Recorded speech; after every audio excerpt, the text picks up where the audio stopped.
Hello, hello, hello.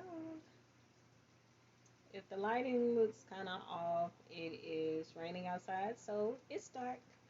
So you might see some shadows throughout the video. But I do have a ring light, I just have not set it up. But pretty soon I'm going to get my setup together. That way I won't have to worry about the lighting issues. But as long as you hear the message, that's all that matters. So while we wait for people to come in, how have you guys been? It's been a while since I've seen you. I think the last Let It Go Wednesday video I did was at the end of last month. And that wasn't my intention, but it did take me a while to get my thoughts together for this particular video. And like I mentioned to you guys before, like I don't just want to show up and not have my things all sorted out and worked out, and I don't want to ramble because I have done that in the past. Hi, Luanda. So, like I was saying, I wanted to make sure that I was ready to go.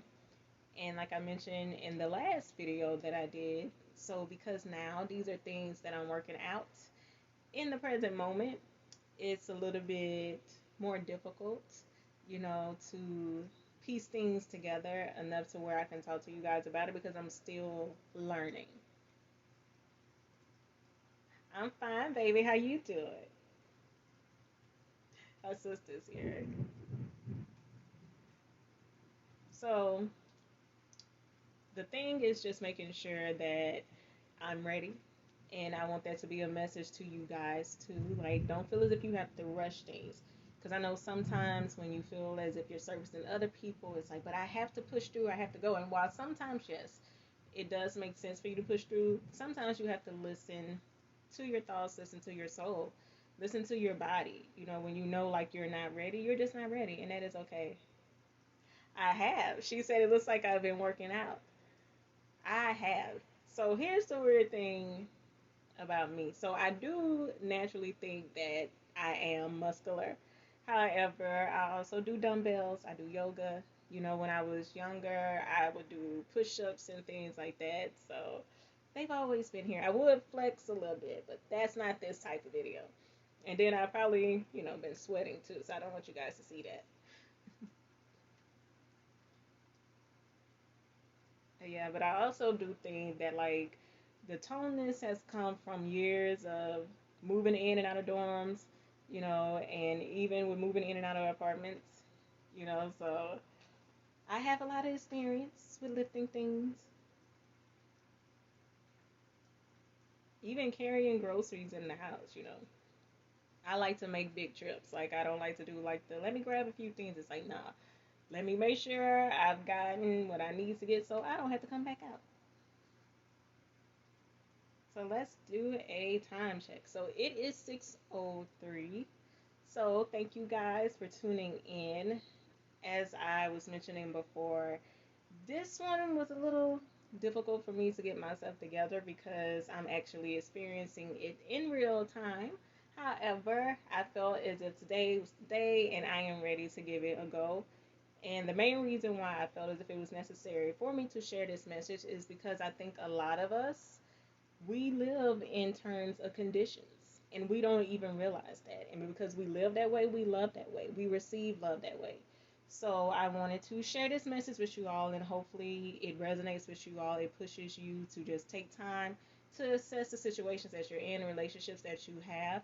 That way you can learn how to live and to love without conditions. Now, what I want to get in the habit of doing before every video is giving a disclaimer. I am not a licensed professional, so do not look to me as your go-to. I am not a guru. I am just your regular, everyday person who's just figuring out life, who's dedicated to growing and healing and maturing. And as I learn things, I want to share them with people. And whenever I'm on here sharing my story and when other people are sharing their stories, it's just that. It's our stories. Most of the time, we leave people nameless because we don't want to incriminate people. We don't want you to villainize them. So we're not on here to bash anybody, but sometimes your stories do intertwine.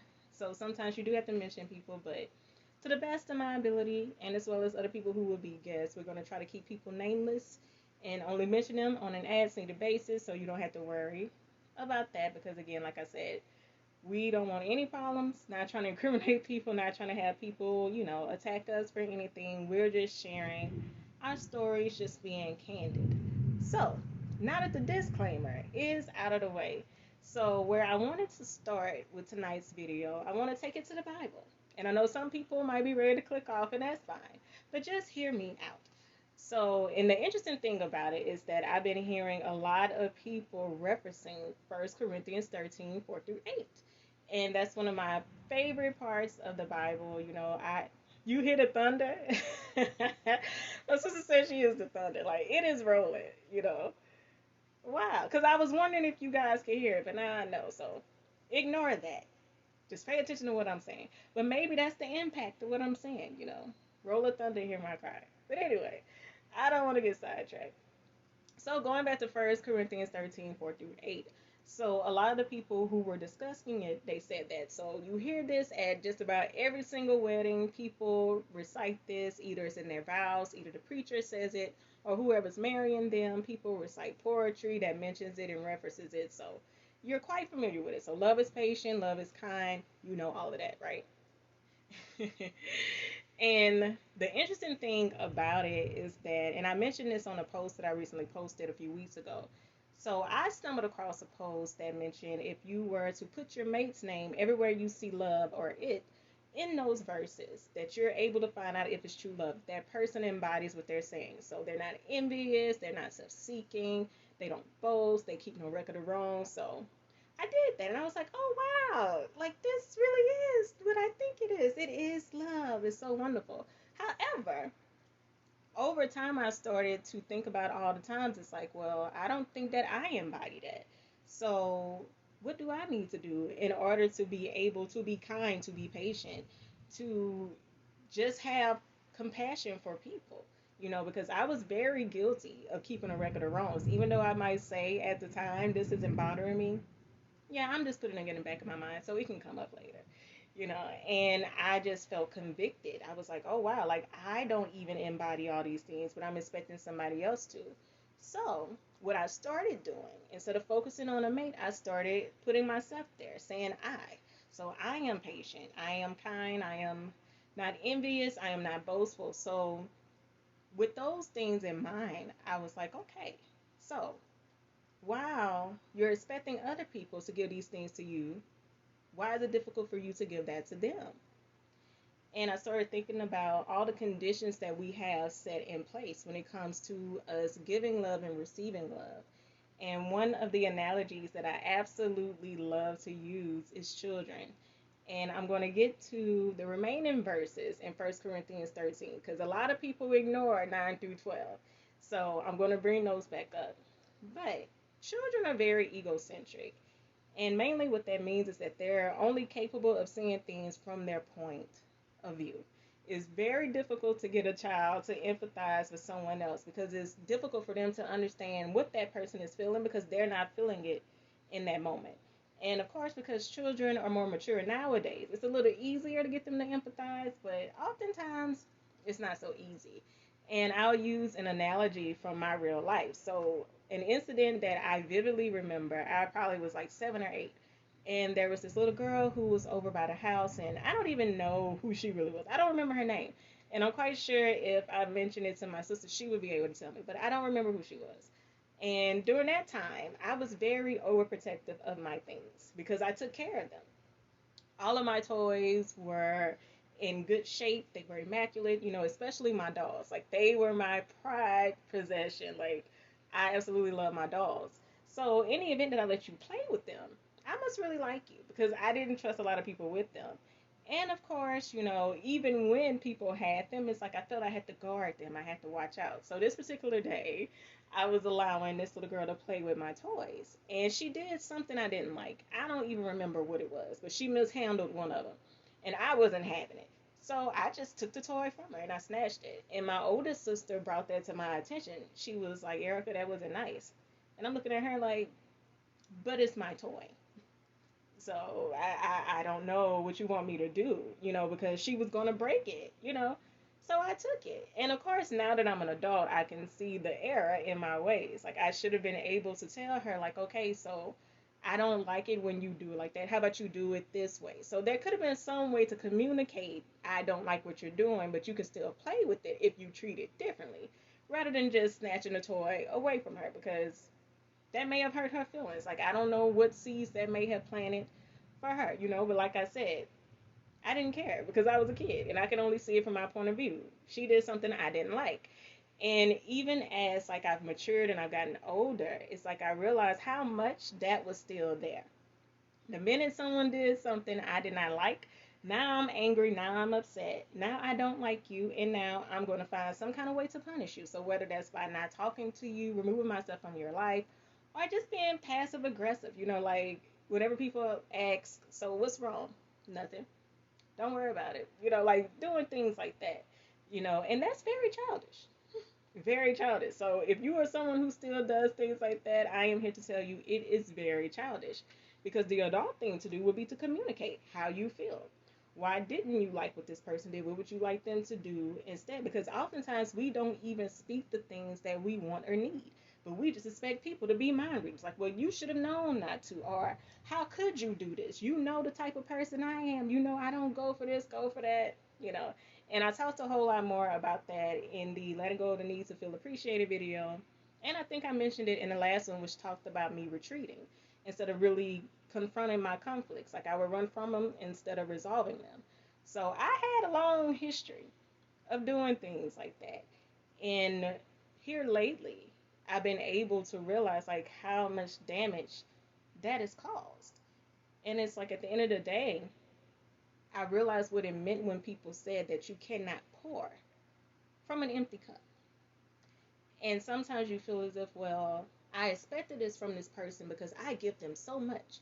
So they should have been able, the least they could do was just honor my wishes or did this one thing for me. But that's a condition. And I think that we see our sacrifice as a way for us to control the situation. Well, if I sacrificed and I did all that, well, you should do that. Why wouldn't you do that? And at the end of the day, that person isn't obligated to do that. And especially when you have not even made it known that you even need something. And I would just continue to give and give and give. But when I was not getting, it's like now I'm angry. Now I'm mad. Now I'm upset. But the goal is to make sure, and I may have mentioned this before, the goal is to make sure that you are already a full cup. In that way, it doesn't matter what people are pouring into you or not because you're a full cup. You're able to give those things to yourself and you're not looking for other people to do it. And also, whenever you start to overflow, that's when you're able to share with other people because you have it to give. But when you don't have it to give, all you're doing is steadily taking from yourself. And I realized that the reason why it was difficult for me to love people without conditions is because I did not love myself without conditions. And it's something that my sister and I say to each other all the time, even though, we laugh about it. So let's just say that, we have like this moment to where it's like, you know what? We know we shouldn't eat that. Like if it's sweets or something, it's like, let's just eat it anyway. Right? And sometimes we'll do it together, but any event that we do it separately, and like we tell the other one, it's like, oh, you don't love yourself. Like, why would you do that? And of course, we laugh it off. But when you really stop to think about what that really means, why would you put something in your body that's not beneficial to you? Why would you allow people in your life who aren't helping you be a better version of yourself? Why would you let people use you? So we have someone else who joined. Hello. So why would you allow all of these negative things into your space without protecting yourself? It's because you don't have that unconditional love for yourself. And I know a lot of people on social media now are saying love should come with conditions. And I don't disagree with them. And I think that you should have standards, not necessarily conditions. Any event that you are being completely disregarded and disrespected, you don't need to be in that situation. But I see those as standards, not conditions. But the danger with conditions is that you're basically restricting yourself. And it's so funny, I was talking to my therapist a couple of weeks ago, telling her like how I'm setting boundaries and stuff, and she was like, "You're probably restricting yourself. Not that you're necessarily stopping other people from something, you're restricting yourself." And it's like, hmm, why would I do that? Again, not really having a full understanding of what it means to love myself. So, going back to 1 Corinthians 13, now I want to jump into 9 through 12. And this is the part that a lot of people skip over. Don't even know it's there, but they know it's in the Bible, but they don't know that it's exactly right there because you always hear it separately. So, when I was a child, I thought like a child, I spoke like a child. So, that part, you don't necessarily hear it directly after love is patient, love is kind.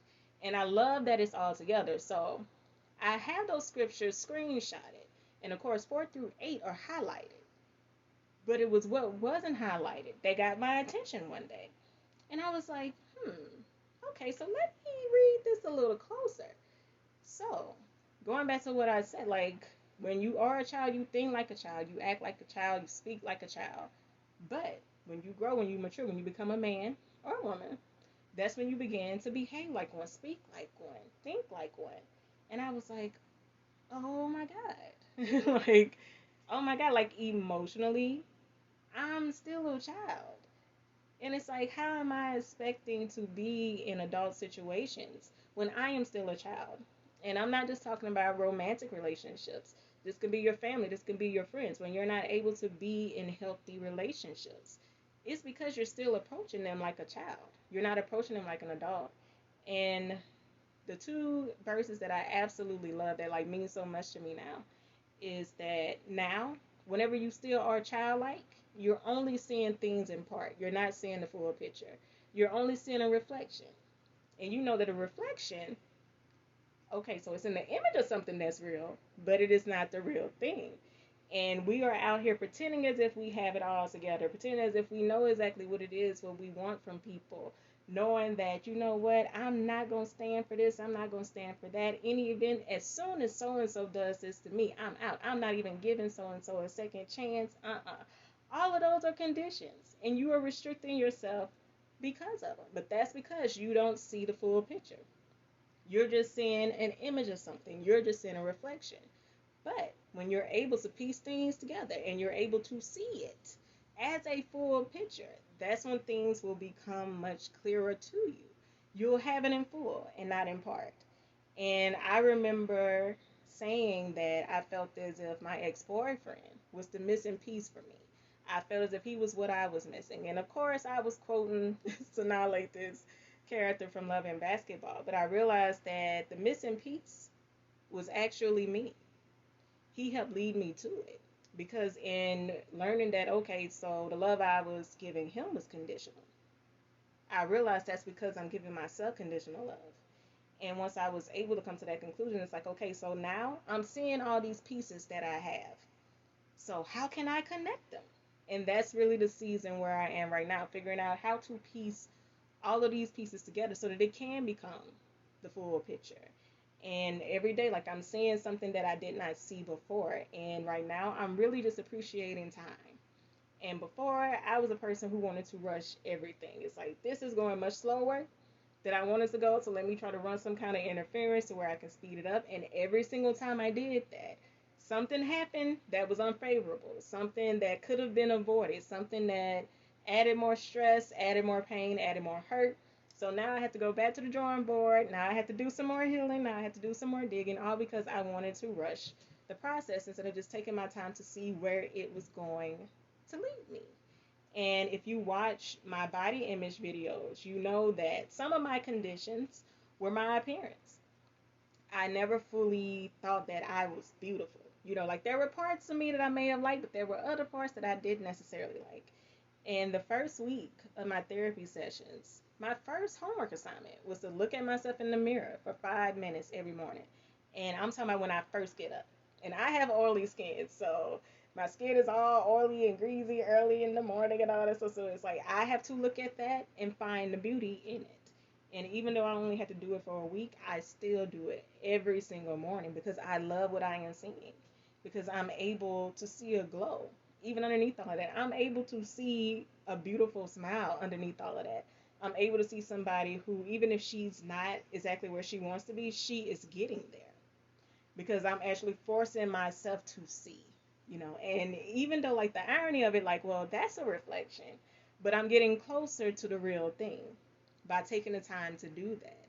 So, if anything that I have said tonight resonates with you, take the time to really get to love and appreciate you. The things that you are upset with other people about that they did not give you, oftentimes they couldn't give it to you. And I've said this over and over, people can only give you what they have to give. And if they were lacking, remember what I said about pouring from an empty cup? Oh, my sister says she's always seen it. Thank you. She's so sweet. Yeah, and she was actually on the body image videos with me. So if you guys have not checked those out, be sure to do that. Yeah, so I really just advise you spending that time with yourself and making peace with what other people were not able to give you. And oftentimes we're all empty cups. That's why we're trying to get whatever droplets we can wherever we can get them from, because we're all empty cups. But the only thing that is going to fill our cups is us. And really taking the time to discover what lies inside of you. And of course, for me, this may not be for everyone else, but that's really having a connection with God, really seeing the beauty in everything. And if people know me, they know one thing. I absolutely love the movie The Color Purple. I love that movie. And even though there are a lot of, quotables from the movie, one of the scenes that I absolutely love, and it's a very quick scene. If you don't pay attention, you might miss the message. So it's when Celie and Suge are walking through this field of purple flowers, and they're just talking, you know, and Suge mentions that, don't you think it pisses God off when we walk past the field of purple flowers and we don't take notice? Like, there's beauty in that. And just like it's beauty in nature, like there is beauty in you. You are fearfully and wonderfully made. Like, there is something special about you. My sister said it's all connected. We've been watching Manifest. Now, that's another conversation for another day because I have been, like, even more intuitive. I've always been an intuitive person, but watching this show has made me even more intuitive. But we will talk about that again later. But yes, everything is all connected, and you have to go to the source. And from the source, you're able to connect it to yourself, and then you're able to connect it to other people. So it's not until you are able to give yourself the love that you are expecting to receive from others, you won't be able to get that. You won't. But once you have it for yourself, that's when you'll be able to just give it and give it freely without any conditions. So any event that these people never change, any event that they continue to do the same things, you're okay with that because you're at peace with it, because you're not looking for them to give you what they're incapable of giving you. And that brings to mind another post that I saw. I saw that 65% of relationship problems are not fixable. So think about that. 65%, that's a big number. And the reason why it's such a big number is because sometimes people just are the way that they are. And sometimes people aren't willing to go through the work that they need to in order to address certain things. But the good thing about that, you still have 35% to work with. 35% that can make that 65% more bearable. But if you are loving people with conditions, that 65% is not going to be worth it to you. And just like I used to be, you will be ready to run. You will be ready to go. But once you're able to have compassion for people and understand, and just like I'm human, just like I'm flawed, so are you. And I understand that. And you're actually able to set boundaries around that. So, okay, so here's what I am willing to work through with you. Here's what I'm not willing to work through with you. And it just takes getting to that place to where you're just centered, to where you know for a fact who you are, and there's absolutely nothing that anyone can do to deter you from that. It's like you are who you are, period. Nothing else to be said, and people cannot alter that because you are confident, you are fearless, you are courageous. Like, there is absolutely nothing people can do to make you think differently. And oftentimes the reasons why we allow people to manipulate us into thinking that we are things that we're not is because we don't have that unconditional love for ourselves. And before I get out of here, I wanted to close with some lyrics from a song that I absolutely love and adore. And I love 90s R&B. That is another thing about me that the people closest to me know. And this is a song by High Five. It's called Unconditional Love. And as the song opens, it says, I will climb the highest peak, swim the deepest sea. I will cross the desert land. I will do anything for your love. And while, yes, that is very romantic, that is very sweet that he was willing to do that for someone, but would you be willing to do that for yourself? And oftentimes we are more willing to sacrifice ourselves for the love of others, whether that's our significant others, our kids, our careers, our families. We're willing to sacrifice. We're willing to go through all of these depths and all of these heights, but are we willing to do it for ourselves? And until your answer is yes, you still have some work to do. You still got some homework to do. And all it takes is just really being honest with yourself. I didn't want to admit that I didn't really love myself. I didn't want to admit that I really didn't know how. Like, how do I start? And with self love being this big thing, even though I know a lot of people think that it's cliche and a lot of people just use it as a buzzword, I honestly do believe like that is like the biggest thing that we need beyond anything is self love. And another thing that I think that might work against us is always seeing love as something romantic. And I think that might be a reason why it's difficult for us to give that to ourselves because we feel as if it has to be based on how a person makes us feel, what people are giving us. But what are you giving to yourself? How do you make you feel? So like I said, if anything that I have said tonight has resonated with you, you still have some work to do. But here's the thing, it is possible. And I know that because I am a living testament of that. I am in that space right here, right now, figuring things out. And I am excited to see, where I'm going to go. Because even me now compared to a month ago, completely different person. Me 2 months ago, completely different person. Because I was not having all of these revelations. And the main thing I had to do was to stop distracting myself. And even though, yes, it's important to have love, to give love, but sometimes love can be a distraction. It can just be in the way, especially if it's getting in the way of you loving you. So, like I said, you might have some homework to do, but in the event that you wanted to continue the conversation, as always, you can leave me a comment. You can send me a DM. In the event that you wanted to get on here one day and share your story, send me a DM. Let me know who you are, what you do, what you would like to share. And I want you guys to know that I'm going on a little extended break. So I'm not going to be back until after my birthday. So I'm not exactly sure when, but I will definitely let you guys know. So my birthday is August 9th. And if you have not seen my post, I want to sell out my ebook. So the key to accountability and how to write a book without breaking the bank. I want to sell those two ebooks out by my birthday. And you can do that by going to the link in the bio. And if you get How to Write a Book Without Breaking the Bank, the ebook and the worksheets version, you can use code 15 off to get 15% off. Save you some coins. So I'm helping you save coins double. So helping you write a book and save money and helping you invest and save money. So it's a win-win. So now in the event that you guys do want to give me other things, I do love Amazon gift cards. Also, if you want to donate either to the business or to me personally, you can always find the PayPal links in my link in bio. So on this page, you will see the one for She Writes Masterpieces, and on the other side, on at Masterpieces Writing, you'll see the one for the business. But either way, I would greatly appreciate it. But the one gift I want most is to see those ebooks selling. So if you guys could do that for me, I would greatly, greatly, greatly appreciate it.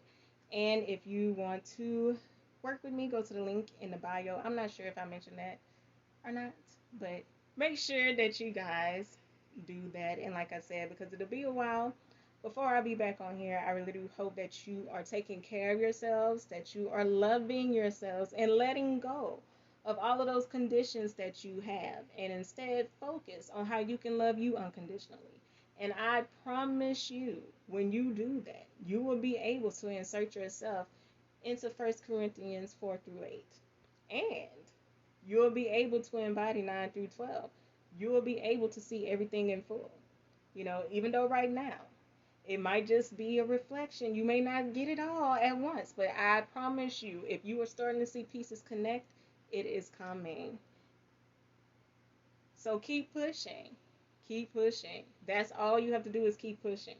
And as long as we are trying, because sometimes we might feel as if trying is not enough. That's the point. We have to try because there was once upon a time to where we weren't even open to that, to where we were willing to just stay comfortable where we were. So just keep pushing through. I promise you it is coming.